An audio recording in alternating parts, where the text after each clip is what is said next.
I can't.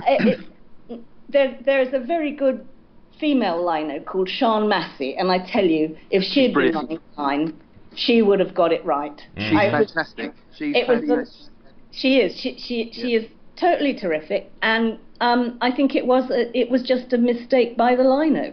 Now, hopefully, it doesn't come back and bite us in the bum when it comes to goal difference at the end of the season, because it well do. Julie, I've got to pick you up, and far be it from me to pick up an author, a published author, as well published author as you, on the use of a word, but that wasn't a mistake. A mistake was Pedro Mendes. A mistake was the Stuart Atwell ghost goal. That wasn't a mistake yesterday. That was a blatant misinterpretation of a simple, fundamental rule, and it's there in black and white. You cannot be offside in your own half, and Jan was in his own half. Yeah. Well said. Okay. Well said. Daniel, Sorry. I think it's Pedant's Award for the month. Thank you. But what I will say, from a club perspective, what was quite amusing, obviously I was commentating, and I had Simon Brotherton from Match of the Day next to me. Neither of us could understand or believe what we'd just seen, but I'm obviously on the same sort of radio circuit system inside the ground as the stadium announcer, Pete Abbott, who's a fantastic guy. He's been doing it 20 years or whatever. And he announced the goal as everybody thought it was standing. And I was screaming down the talkback to him, saying, "Pete, it's been ruled out. It's been ruled out." We just couldn't believe what we'd seen. And the scoreboard said 3-1. Pete announced it as stadium announcer, 3-1. And I'm going to be. We just couldn't believe it. It's a very simple, fundamental rule, and it's black and white, and it's basic. You go back to primary school, you're inside your own half, you're onside. Yeah. And Jan Vertonghen's first goal, I'm sorry, it's an own goal. It's not Jan's goal. It was nowhere near going in, and it deflected off. I think it was John O'Shea. Yep. And it was an own goal. Right. So it would have been brilliant for him to wrap it up with that third goal, which he deserved, especially after conceding the free kick for that rush of blood to his head. But I'm in shock. I cannot believe it. I tweeted immediately after the game, after the final whistle went, because obviously I get the benefit of the replays and those inside the ground don't. It was clearly onside. It should have stood. What a horrendous decision. The amount of retweets and favourites that tweet got in a matter of seconds was unbelievable. Yeah. I bet. Yeah, because everybody was waiting to hear what people up in the gantry were going to say. I guarantee you that's what that was. That was astonishing. Absolutely astonishing. Now real quick, did his first goal get taken away? I mean, it was an own goal. He got credit for it originally. Yeah, we have the dubious goal panel here that sits. It's part of the FA. I mean, it's far too soon, but I think they'll probably sit this week. But, I don't want to take it away from him, and, he's a lot taller than me and stronger than me. But I can't see how it can be anything other than an own goal. Yeah, it was unbelievable. Just absolutely unbelievable. I think you said it perfectly. Yeah, I think they need to come up with a new panel of dubious disallowed goals. And see if we can get that one reversed. But we've talked offline. They're never in a million years going to reverse that decision. No, they can't. No, when did Julie and I talk about Benji? What a game he had yesterday. I thought he was... Can we talk about Benji, Julie? Just you and me? Yeah, we can talk about Benji. I have a granny crush on Benji. And Sam has a man crush on Benji, just so you know. As do I. As do I.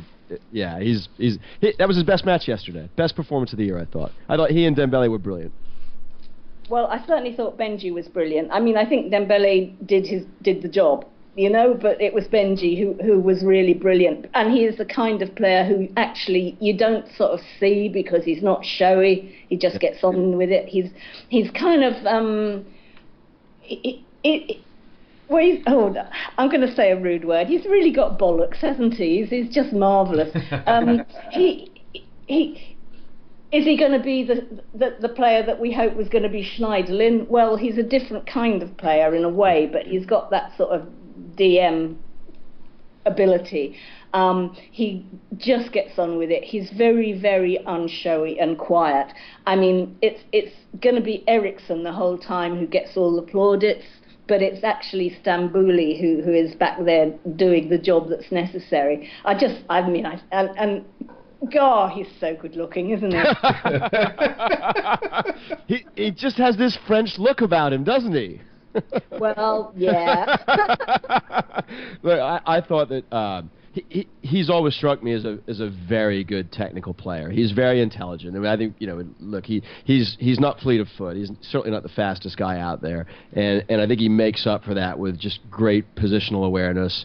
He does have great footwork, and the one thing that I thought that he and Dembele did very, very well yesterday was they commanded the midfield and got the ball out of their feet and up the pitch quickly. And I've always felt that by doing that, they would take pressure off Eriksen and allow Eriksen to be more offensive minded. And it was nice to see that yesterday. I mean, Dembele's always frustrated me. I think he holds the ball so well, but he just never really struck me as doing much with it. But I've watched the match twice, and it looked like that was one of his most forward thinking performances, and Stambouli looked great, hardly missed a tackle, and made some nice passes as well, forward moving. Yeah, I thought we had a pretty good all-round performance. I know it seemed like we battered them, but when you looked at shots on target, it really was not as impressive as we probably thought, but we certainly had a lot of possession, a lot of shots. So, Soldado got the start, didn't have his best game. Then Adebayor came on. I didn't know this when we were in the pub, but I certainly saw it in social media, but a lot of people were booing him before he came. That was not right. What was that environment? How did it sound? What was it like being... I mean, I made reference to it in commentary that as he came on, he got booed, and I hate that. Yeah. Anyone wears the shirt, exactly. Save it for the message board, save it for Twitter. But you cross the line, you wear the shirt, you get behind the players, and no matter what they've said and done, you just got to get behind them. But just going back to Stambouli for a moment, to me, he's a bit like Scotty Parker and Michael Carrick, quietly going about their work and just allowing the flair players to be the flair players. Yeah. If you go back to the game on Wednesday against Burnley, look at Danny Rose's goal again. The build up to that, everyone talks about the cross from Soldado, but if you look at the ball from Stambouli to Soldado, it was a 30-yard ball that opened the defence. It was a fantastic ball. Absolutely was. Yeah, had a couple of them yesterday too. We had a nice one actually to Soldado, I think, and he came close on another. He's a technically good player, and I've always thought that he was. So funny that you mentioned that. I remember a tweet when we first got him, and I felt that he was very Scotty Parker-like with really more technical skill. And he scored for us already, which Parker hasn't done. So. Oh, that's right. That's right. So, the game's coming to a close, and I think we're all hoping for that dramatic last-minute winner, as we've seen many times this season.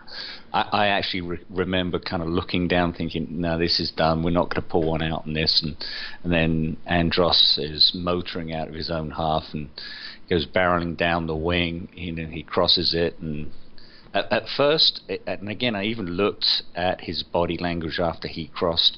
Did he mean that to go to Kane? Because it went behind Kane. Obviously, it fell to Eriksen, but I kind of saw his shoulders shrug a bit, as if he's like, "Oh, that worked." And I missed, but hang on a second. And of course, the ball went in, and seeing Pantilimon just rooted to the ground as it hit the post. And I honestly thought this would be very Spurs. It's going to hit the post, go all the way across the line, hit the other post, and come out. But I think I had that delayed reaction when I finally saw the net ripple and go, yes, it's in.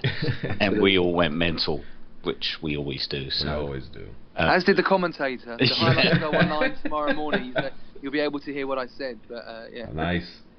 And I know that one of the things that we were talking about in the pub, when it got down to like 15 minutes left, then 12 minutes left, 10 minutes left, I'm like, if we don't allow them to go downfield, we are never going to break down a 10-man defense, because that's basically what they were playing. We're going to have to catch them on the break. Absolutely. And that's exactly what happened, and we got the goal, and I was kind of proud of myself for thinking that, because that's how it happened. Our best period of attacking football came after we went 1-0 up, because, they had to come at us. As soon as they equalised, it was 10 men behind the ball, and they shut up shop. Yeah. They were taking their times from throw-ins, goal kicks, free kicks, which you can't blame them for doing that. But again, I hate criticising the officials, but if Chris Foy stamped that out, second or third time they did it, it wouldn't have happened again. Yeah. It wouldn't have happened again. And, we see it almost every week. Like you said, those teams do that, especially the teams that are down at the bottom of the table, and they are battling for every single point to stay out of that relegation. Yeah, so because they know an away point helps them. Yeah, especially the away point. Absolutely. You know, because they know that they're going to nick a couple at home, but if they can, especially against a team like Spurs, if they can hold their own and get a point, that galvanizes their team to the point where, hey, we can do this again, and we can go into next week. They've drawn so many games, though. I mean, they've drawn 11 games this season. Exactly. 11 out of 22 now, but it was 11 out of 21. They'd only won 3, so a point away from home at Tottenham is a good result. They haven't actually conceded that many goals away from home. Obviously 8 came at Southampton, but they've only conceded 15 prior to yesterday away from home, and they'd only lost 1 in the last 6 on their travel since that 8-0 defeat. That was at Man City last time out.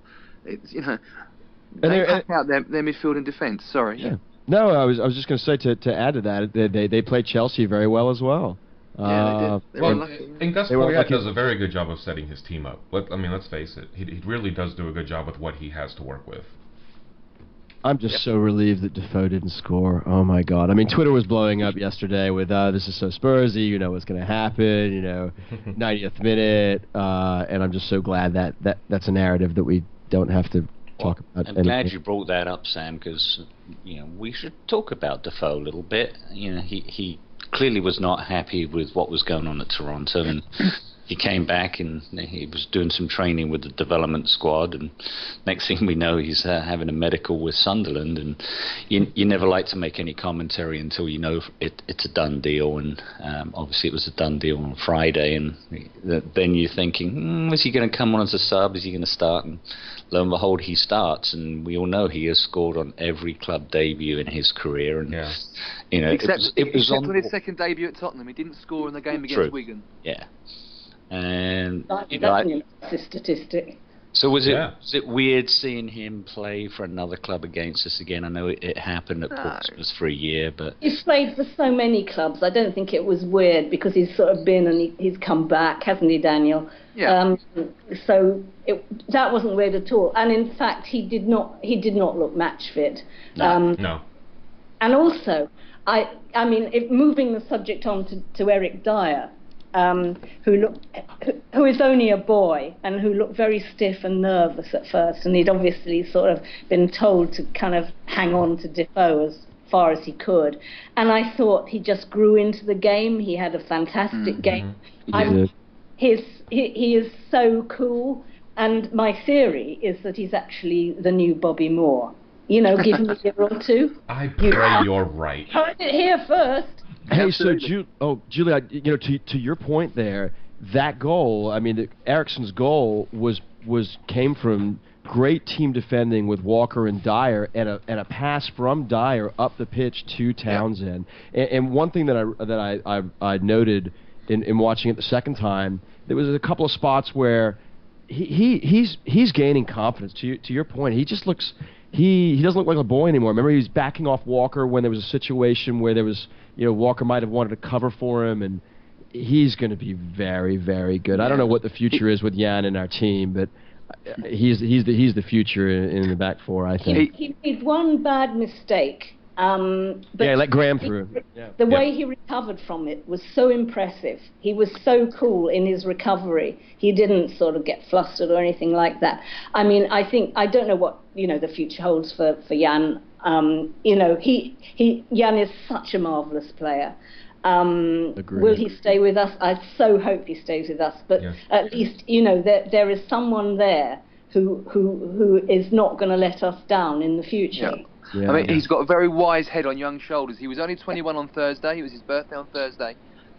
He's so composed on the ball. He's very confident. And interestingly, Julie, do you know who his maternal grandfather was? I did know this, but it's a fact which has dropped out of the back of my brain, Daniel. Go on, you're going to tell me. Ted Croker, the former president of the FA. Yes.